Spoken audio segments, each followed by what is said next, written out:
Got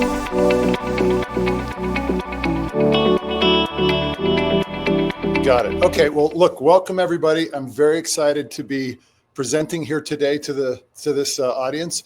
It's an amazing audience. It's one of the largest sales and marketing technology events in kind of the industry right now. Excuse me. So I want to talk about a little bit of a provocative and maybe even uncomfortable topic where the question is the sales and marketer getting replaced by robots? And so there's this obvious rise of AI and rise of robots happening in the industry today. And it's I think there's a lot of debate. Will AI replace humans? Will it not replace humans? In fact, ironically, even this week, there is I think some companies are celebrating, BDRs, and some companies are saying BDRs and AEs and salespeople and marketers will never be replaced. And I want to challenge that. So let's start by looking at what's the current state, like what's the real state of the sales and marketing industry today. And just to be very blunt, we have mass inefficiency happening in the market. There's insane spend. This is the largest spend in sales and marketing, I think, in global history. I mean, you probably saw some of the Super Bowl costs associated with 30 seconds, but just broadly, just in the B2B ad spend space, it's over $50 billion of spend. Now that sounds, and by the way, that was a conservative number. We chose to not do the other numbers that were like starting with a T, right? Like trillions of dollars of spend if you aggregate a lot of the B2C spend, and it's just, there's an insane amount of budget being spent in sales and marketing today. The challenge with that is the handoff between sales and marketing is actually really, really inefficient. So, and those of you who know my history, I've been involved in the SDR and the BDR industry creation. I'll talk a little bit more about that in a minute. But, if you look at the handoff of all of that demand generation, especially in the B2B space, you're actually handing it to the most inexperienced sellers, people in the sales and marketing stack. It's the SDR or the BDR. A BDR is the entry level role in the sales kind of ecosystem. And generally speaking, a BDR starts that job in order to get out of that job. A BDR wants to become an AE and ultimately an enterprise AE. So they literally are taking the job. Again, if you're a BDR and you're like, bro, I'm a lifer, like, cool, like sign me up. But you're rare. If that's what you're interested in, it's uncommon. So if you look at the cost of an average BDR, you're roughly 150 to 200K. But the decline over the last 5 years, 10 years of the tenure of that BDR went from 4+ years down to basically a year or under. Now that still doesn't sound terrible, except when you look at some of the data. So if you look at behind what's happening in that data, you're saying, okay, if I have a 12-month tenure, I have, let's call it a 3 to 6 month ramp. At best, I have, let's say, 9 months of productivity, of ramped capacity. But then the other key data point is at most 60% of those BDRs are hitting their numbers. So like 40% are really largely not producing much at all. So what does that mean? This means that this inefficiency in sales and marketing will ultimately lead to you being at risk. And so I think that's the fear. So if you look at some of the stats here, from McKinsey and Gartner and Forrester and Goldman, over 300 million jobs are going to be replaced by 2030 by AI. And let's look at the sales jobs. So it's anticipated that 60% of sales responsibility or tasks will be handled by AI, and 35% of US, or 38% of US, or 35% of sales jobs will be replaced. So here's what this is telling you. You are at risk. There's a lot of people are saying,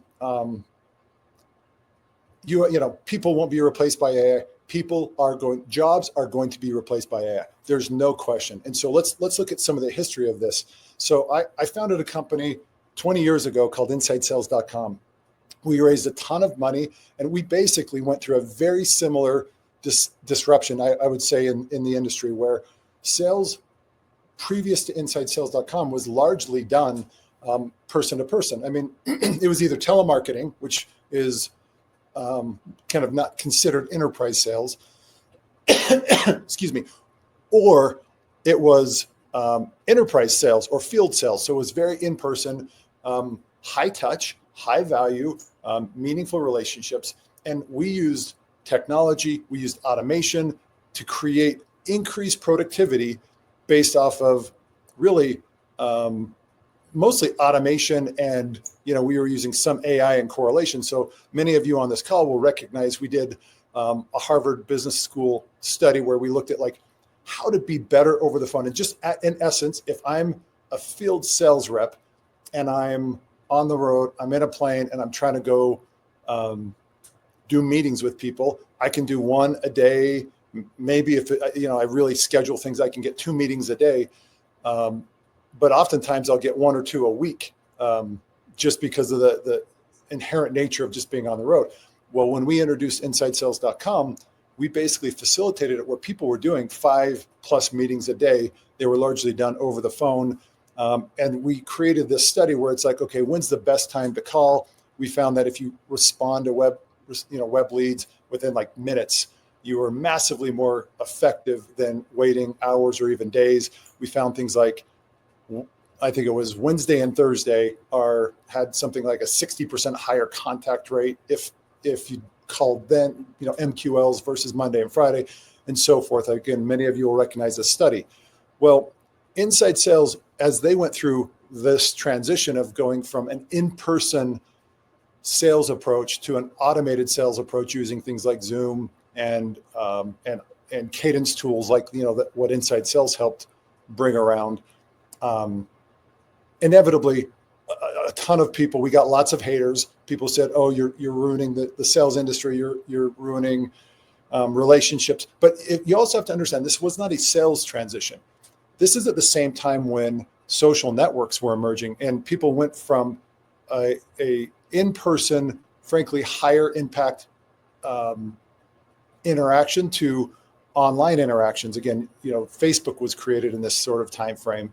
Again, all the cadence tools, all of these remote tools were really, emerged in this time frame. Well, about 5 to maybe 8 years ago, this concept of Copilot started to replace the automation phase of society, where we were just doing more in the same time we had. And that's really what Inside Sales did. And frankly, that's what this whole automation phase, it allowed us to connect with more people in a shorter period of time, whether that's a social network connection or a sales connection. Copilot, the concept of a Copilot phase came along where it's like, okay, same number of hours in a day, but we're going to be smarter about it. And we saw Copilot really effective in like development, where AI was basically helping developers be way more effective. So same 8-hour workday, they're coding better, coding smarter. You see this, there's a lot of Copilot tools right now in the sales and marketing space where they're helping BDRs, helping marketers, helping demand gen reps do what they do better. And it's like, these are all good phases, but these phases, the transition between each of these phases are actually becoming shorter.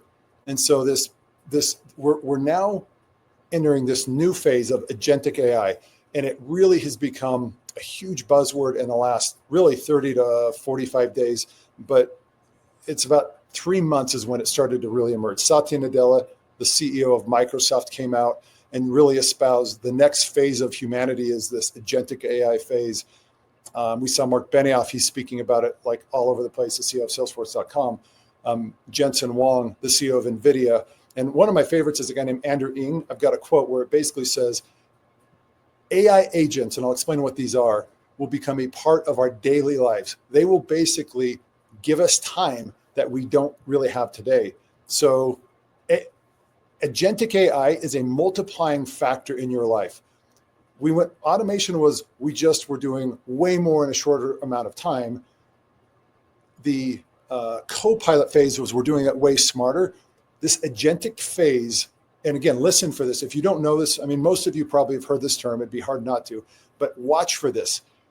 this agentic phase of humanity is where it's a multiplying factor where one person can actually orchestrate these agents or robots to basically work on our behalf, which really this means we need to do less and we need to orchestrate more. So the question is the BDR going away, or is the marketer going away, or is a sales rep going away? I would wager they're not. But the way they operate today, they are. You need to stop doing more and you need to start thinking more.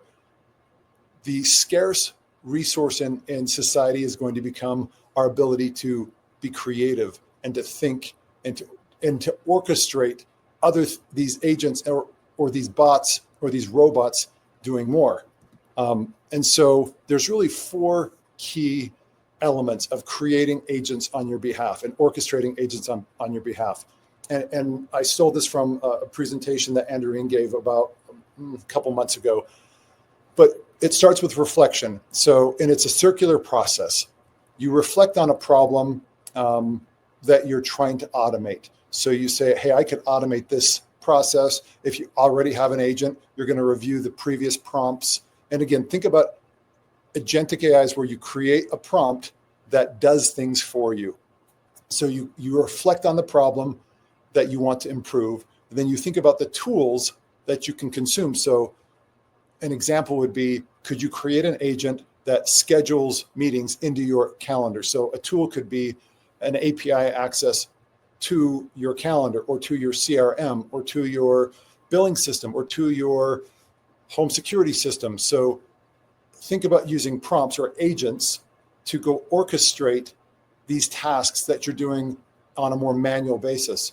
And then you create a process, which is your step 3, where you are creating the sequence and say, do this, then set my appointment, then notify this person, and then go do this. So you create agents that execute these processes on your behalf, but it's dynamic. It's not static. And then the last thing is, and we're starting to, this is very new, where you have multi-agent collaboration. So one agent might be scheduling for you. Another agent might be, starting your car. Another agent might be doing this. So now so it's these 4 steps. Again, I only have about 20 minutes, so I wanted to be very high level, but there's a lot. This is very meaty. And what I'm trying to show you is what we believe the next phase of society and really the next phase of sales and marketing is going to represent. So let me give you an example. We've created at Signals a cloud BDR. We call it a cloud agent. And we actually created competitions. Now, interestingly, many of you were invited to this event by our cloud agent, Susan. So she called several thousand previous registrations to these events. So we've done these events over several years. And so if you've attended an event in the past, we always send you an email and we invite you to the next event. This time we asked Susan to go and call many of you and invite you to this event. And she represented countless registrations and countless of you registering and signing up for this event.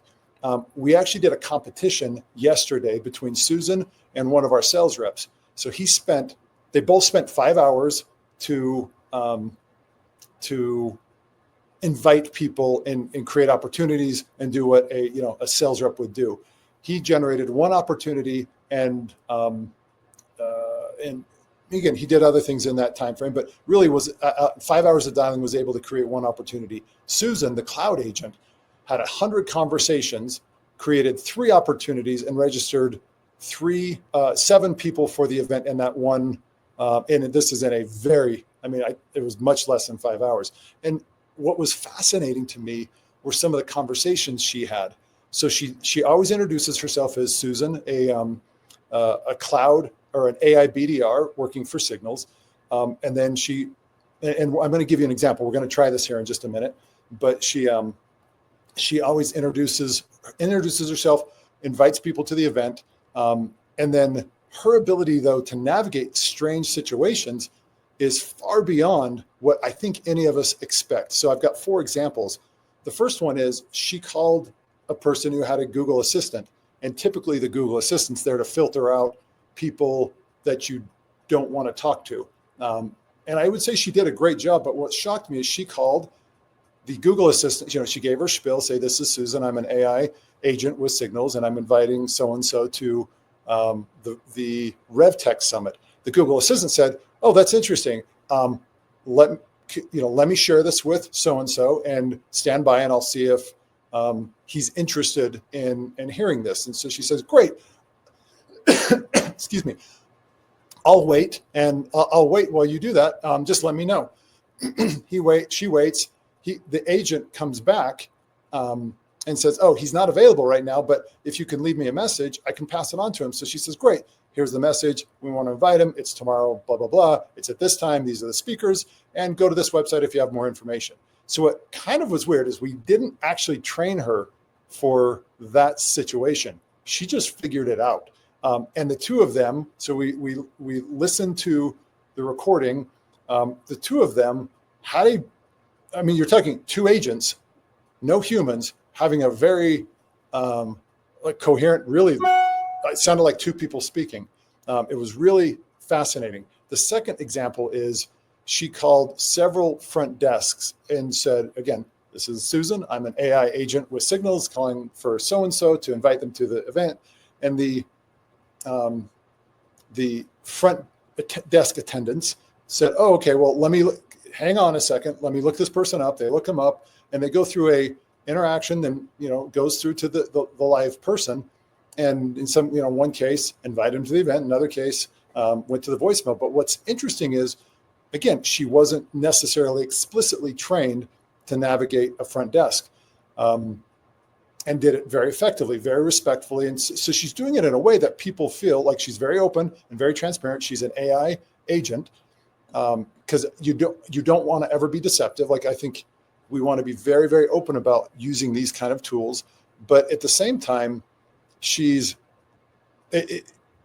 actually more effective than most of the BDRs that I've worked with. And another example was she called someone who was very upset, didn't know why they were getting the call, and she apologized and said, "Look, here's who I am. If this is if this is bothering you, like, we can end the conversation." And he said, "Well, tell me, And he was combative, but over about 30 seconds, it went from being combative to him being really interested and then having an interesting conversation, which was the fourth use case where this person had a 7.5 minute deep dive conversation about the event, what Signals is, about what she is. And so she's able to have a meaningful conversation. Again, you always want to be transparent about AI and never be deceptive, but it's really interesting that in each of these cases, these are cases that a human BDR would have a difficult time navigating. So let me show you. The last thing is I actually want to show you Susan in action so you can really get a sense of what she is and what she can do. I'm going to put her on speaker. Stand by. Okay. Hello? Hi, Dave. This is Susan with Signals. I'm inviting you to our free virtual event, RevTech Summit. It's happening tomorrow at 9 a.m. Pacific. Would you like to hear more about it? Well, it turns out we're actually at that event right now, and you're one of the keynote presenters at this event. Oh, that's quite the mix-up. It seems like there's been a little confusion here. I'll make sure to pass this along to the team. Thanks for letting me know, Dave. Have a great day. Hey, thanks, Susan. So again, unprepared, unscripted, and amazingly, she handled it actually really, really well. So really kind of what I want to end with right now is, what do we do? Are we being replaced? And the answer is we're not. We have to change our job. We have to change who we are. We have to change what we're doing. So Forrester shares that AI will save professionals at least 12 hours a week by 2029. I would propose it's going to be much sooner. So what would we do with 12 hours a week? And my answer is we need to think. We need to stop doing so much. It's not about how many dials a BDR can do in a day or how many tasks we can check off our checklist anymore. We're moving to a phase of humanity where we need to be way more thoughtful, and we need to be orchestrating things that matter, that are effective, that are appropriate, that are reasonable versus really trying to get more done. More is going to be easy. The question is, can we do it effectively? And that this is going to be hard. So the challenge I would propose to everybody is we need to not worry about losing our job. What we need to worry about is how do we be better at our job? And it's harder, right? Doing stuff is easy. If we just need to sit down to a checklist of things to do, man, how easy is that? It's really difficult to come up with that checklist and make sure it's effective. It's easy to send us an email. It's hard to write that email. It's easy to call a script. It's really hard to think about how to adapt it every conversation. So what I'm hoping to convey today is we're moving to a new phase of sales and marketing, and we're moving, I believe, to a new phase of humanity where we're going to have way, way more time. The question is, what are we going to do with that time, and how do we be productive? How do we lead kind of the next generation of productivity and the next kind of phase of growth in our lives and in kind of the lives of everybody around us? So I appreciate everybody. Reach out if you have questions, if you have concerns. I'm sure I am wrong at some of these points, and so please reach out to me via LinkedIn is a good way to connect with me. If you want to discuss it, I would love your opinions. But this is, again, the way we see the world starting to change, and I think there's an opportunity for people. So thank you all. Thank you, Jenny, for orchestrating all of this event. And again, if you have questions, go to the Signals website. Also, there's a free trial to go just try out the different sales agents. There's lots of different BDR agents and sales agents that you can just play with and experiment with. And if just go to getsignals.ai, and it's, again, just to see what's possible. There's an unlimited amount of opportunity, but it just takes thinking and takes time. So thank you all. Thanks again, Jenny, for hosting this.